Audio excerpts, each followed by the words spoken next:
don't know what Dafeamekpor, I mean, this conversation now is the ramifications of all what has happened, at least based on your instance, I mean, the NDC and what's happened now with the MPP. It goes beyond the personalities. And in fact, that's one major aspect of this conversation that I want to also have us focus on. Because it's about the sanctity and also the sovereignty, for the independence of Parliament that we're talking about. George Owusu's argument is that you are elected as a member of Parliament on the ticket of the party. But as to when it comes to who leads the caucus, as in the MPs, in doing your work in Parliament, he doesn't see why the party really should come in. Okay. We'll find out your take on this quickly. Okay, thank you very much. Good morning once more. Good morning to my people in South Dine. Peki Bali Tongo. Look, Ogansi, let me begin by congratulating my friend, the Honorable Apenyo Makin, my classmates. We entered law school together and completed together. We entered in 2007, I believe in October, and then we completed in June 2009. And we've been in practice since then. You didn't mention Makola. He said it's not 2 years. Oh, that's Makola. Okay. But you didn't do the LLB. No, he did the London LLB, and I did the University of Ghana postgraduate at LLB. But we met our paths crossed in the law school. In fact, our paths also crossed in UCC. He was in UCC, but I was his senior. I left in 2000. We were in Casford. So he's a Casfordian. I see. So I want to congratulate him. He's much younger than me. But oh, yes. You see the young. Oh, no, but yes, he's much younger. Yeah, I think Apenyo should be about 40. 40 or 38. About 44. Okay. So, yes, but not 45. And to be a majority leader of the party in government in the country Even us on the before 45 is such a remarkable feat. But it's about the same. Yes, I agree. So I want to commend him. He's a brilliant boy. We were in class together, so I know his pedigree. But the loss is that of Parliament in respect of the departure from the front bench of the Honorable Osei Chairman Sabos. When I got to Parliament in January 2007, after 3 contributions, he beckoned me. He had a way of signaling. So he signaled me to come over and told me that I should see him after proceedings when we were adjourned. And I went and he said, look, you have a future in this house. You may be from the other side, but as the leader of the house, I look out for bright spots and to maintain and improve. And look, he's a Westsmith. He speaks English beautifully. You mean Chairman Sabos? Chairman Sabos. He can use words in ways that will marvel you. Even somebody who read English. He didn't read English. But he's so knowledgeable. And so he spoke to me and asked me to that, yes, of course I'm a lawyer, but the law is different from here, and that I should marry, and use that phrase, that I should marry myself to the standing orders, and that I have a future in the house. And also that he sees that I take interest in legislation, in enacting the bill. So that is why he paid particular attention to me, and that I should keep to it, and that we'll work together. He will groom me. Then he referenced the late Dr. Akoto Osei, the economist, the one, Anthony Akoto Osei. He referenced him and said that I should also keep in touch with him. He's also knowledgeable, and they will groom me up. And I haven't regretted associating with them. I hope that one day he will write on Parliament. I think that's what we don't do in this country. I think people like that should write. But moving from the generals to the specific, we need to understand the governance structure that we have crafted for ourselves as a people. the political parties are the core of our political governance structure. We need to, if we don't appreciate that, we'll be arguing in a way that will be a journey to nowhere. Look, if you read Article 97(1)(g) of the Constitution, it has this to say. You can say if 97, quickly. 97, Article 97(1)(g) says, a member of Parliament shall vacate his seat in Parliament. G, if he leaves the party of which he was a member at the time of his election to Parliament to join another party, or seeks to remain in Parliament as an independent member. So the stranglehold of the party or members of Parliament, this is the origin in the Constitution.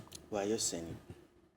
You will leave Parliament if you want to disengage, if you don't want to come under the whipping system of your party, if you want to depart from the path of your party. I'm not saying so. The Constitution is saying so. So the whip system of the party is so strong. Now, if you go to Article 103(1) of the Constitution, it says that Parliament must constitute committees, all right, for purposes of carrying out its functions. Okay, so go and find out how the leadership of those committees are determined. It is determined by the party. Nobody chairs a committee on merit in Parliament. The party decides who exactly chairs committees in Parliament. The party, not the caucus. The party. The party will say that Honorable so and so, member for so and so, should be chairman for the finance committee, or in the converse, a ranking member. Nobody elects the minorities ranking member on finance or on constitutional, legal, and parliamentary affairs, or subsidiary legislation where we chair, or public accounts. My chairman, the Honorable Aveji's chairmanship of the Public Accounts Committee was a decision of the party. So we need to appreciate these things. Then if you go to... in our case, sorry? In our case, the chairman of the committees and members of National Council. Exactly. So if you don't understand the constitutional and statutory political organogram in terms of the governance structure, you will be emotional about a lot of things. But I have stopped being that. I have come to appreciate that that is what we have. Until we depart from it, the parties have a hold. But is that an ideal situation? One that would help the work of Parliament? Of course. So that is why the parties are blamed when things deteriorate. That is why the parties are blamed for not championing governance, for not championing development, because they are placed in the center of the parliamentary and the constitutional democracy that we've given to ourselves. Individuals are given space to also operate, but they are stifled out. Completely, they are overwhelmed by the political parties. But even you talk about this, who becomes a speaker, the names also come from the parties in some instances. Yes, the parties advise who should be nominated. The law says that a member can nominate a person to be elected as a speaker. Go and find out whether you can stand on your feet, whether I could, on that auspicious night, I could have gotten up and said I am nominated so and so. I couldn't have. There has to be clear instructions. Then, if you go to Article 1101, where we are saying that subject to the Constitution, Parliament shall establish standing orders, shall craft standing orders to govern its procedures in Parliament.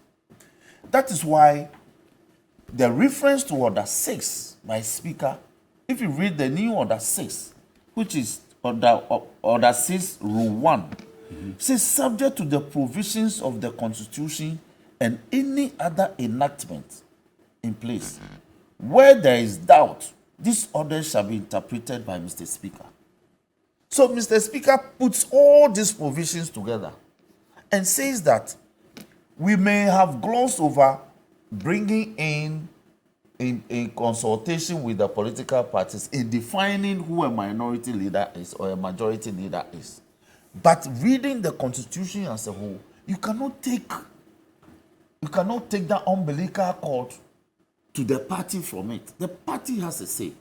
That is why yesterday it was beautifully done, because against all the crisis talk, the majority leader, because it was a communication to the speaker, that was what the party did. But the speaker invented a process and said, I will allow you to announce your resignation on the floor, which is so novel. Speaker didn't announce it. Tay Mensah himself announced it voluntarily. He used a lot of words which, in the course of the making a statement, he contradicted them anyway.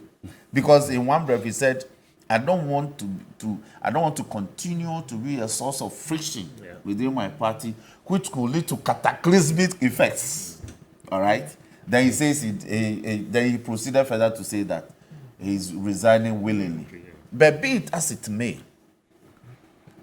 he announced, and then he sought to hand over to the Honorable Dafeamekpor and actually introduce him and took him to go and occupy that famous seat, the black seat. Then he exited seamlessly to a place that's been appointed for him. I don't know whether that will be, but he's been appointed, a place has been appointed for him to sit for now. Then the speaker invited the two leaders, minority leader first to make his comments, then the new majority leader to make his comments. The speaker concluded. So law evolves, procedures evolve, and I hope that we'll learn from this going forward. Look, a year ago, the NPP berated the NDC for going through a similar process, to the extent that even when our new leader was on his feet, they want to embarrass him. And when our deputy leader gets up, they throw, side days, infra days, sit down, learn the rope, that sort of thing, just across the aisle.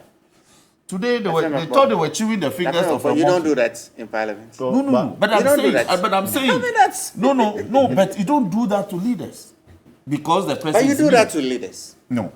So some of you do that to leaders. So I'm saying that a year ago they thought they were chewing the fingers of a monkey, but they were chewing their own fingers. Today they are also in crisis, but I hope that they can come out of it.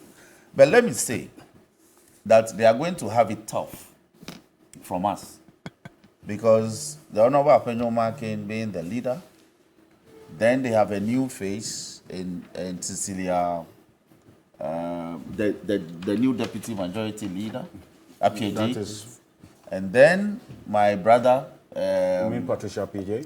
Patricia Appiagyei. Then that's the deputy majority leader. Then Tete John Obua. No, I'm not on prayer. Habib, they are settled. Yes. They are settled. They are part of the established leadership. But the two new faces. That's the Tete John Obua and Patricia. Contombra. Yes, Appiagyei. And then Patricia. Going forward, things are going to be very feisty. And I hope that they can keep up with the pressures that will come upon them. So, concludingly, let me say that Parliament did no wrong in handling the matter the way they did. The party also did no wrong in effecting the change in its wisdom. The confusion that arose yesterday was whether or not the Honorable Tay Mensah will remain Minister for Parliamentary Affairs. And Speaker clearly said that that is a decision that the President will have to make. But you see, because there were three portfolios rolled into one. The leader of government business, which is institutional. Because once you are a majority leader, automatically the standing orders define you as the leader of government business. But a day will come, leader of government business may not be a majority leader. You may not be a party. At the rates at which our Parliament is you may not be a party forming government. Okay. Then two, the Minister of Parliamentary Affairs. So if all these are to be tidied up, that would be good. Then again, there are certain positions that he holds as a result of being the majority leader. So we call them institutional representations. He's on a lot of committees because he's the majority leader.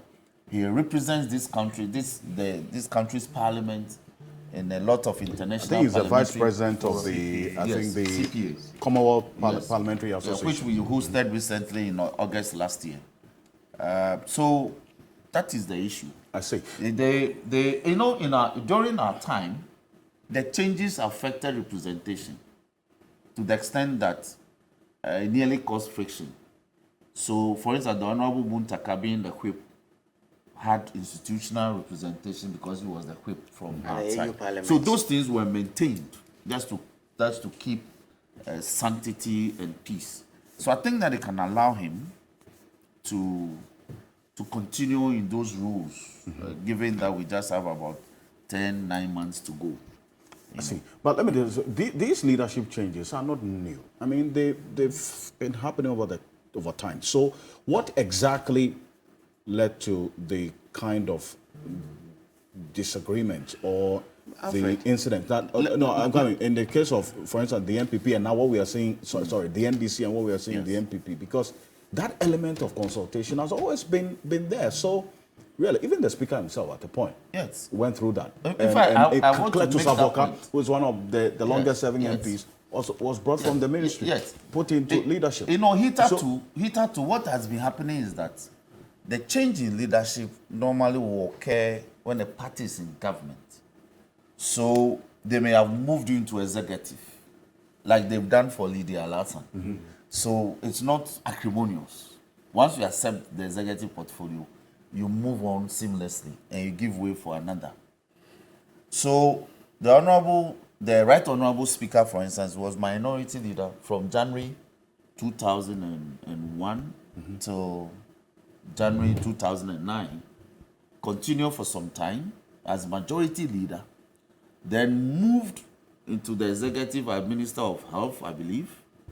Then, after a brief spell, moved back to Parliament as majority leader. All right? Until the government left office in January 2017. So, in the case of Che, we don't see him moving into executive because he already has executive portfolio attached to that majority position. Exactly. He can be reassigned. No, it's not about reassigning. So I'm saying that the government can decide to give him a much more elegant and glamorous ministerial portfolio. Yes. Properly speaking. Alfred, let me just make a quick point. Let me finish. Okay. So these movements, once you move into executive portfolio, it was seamless. But this one doesn't appear to be so, especially in respect of the arrowhead, which is the Honorable Oseche Mensah. Because he's hesitant and he's sitting with us on the floor whilst we do business. So that's where people thought that. But the parties have always have the final say. I see. That's a quick one. That's a point I want to enforce, because you see, for someone to, for us to have a majority caucus, they are majority because they come from the same party. And they meet in Parliament as individual MPs who have been elected on the ticket of that party. That's how come they form the majority. So you cannot be a majority caucus and decide that you are on your own in certain crucial decisions, like who becomes the leader, which ultimately would dovetail into the leader of government business. Right. So this party caucus thing, I mean, I'm sure that going forward, forward will be handled. I mean, from lessons have been learned, and going forward will be handled better. A quick one. Apart from the issue of the majority leader and minority leader, there are other leadership portfolios that the standing order is silent or as to who picks. Deputies. I heard you make that point. Yes, whip, the 2 deputy whips. So it's critical that we appreciate the fact that it's still the party. Perhaps like somebody advocating. I mean, select the majority leader. And he selects his team. Hold on. Oh, I see. That's also a good one. Thank you. As we round up, talking about learnings, because it's happened in the NDC and NPP now. going forward? Because it appears that the standing orders doesn't really do justice to this matter. So what has to It be done? does. Well, It I does. think, Alfred, I mean, we have heard, I mean, copiously from Honorable Dafeamekpor about the kind of stranglehold that the parties have on members of parliament. I mean, until we change that, I think we are going to continue to see these. But the last two changes in the leadership of, I mean, our parliament have been quite unpleasant. I just hope that the parties will go back to the yesteryears of consultation, because at the end of the day, we could have avoided all these. The NDC could have avoided that. The MPP could have avoided that if there was consultation.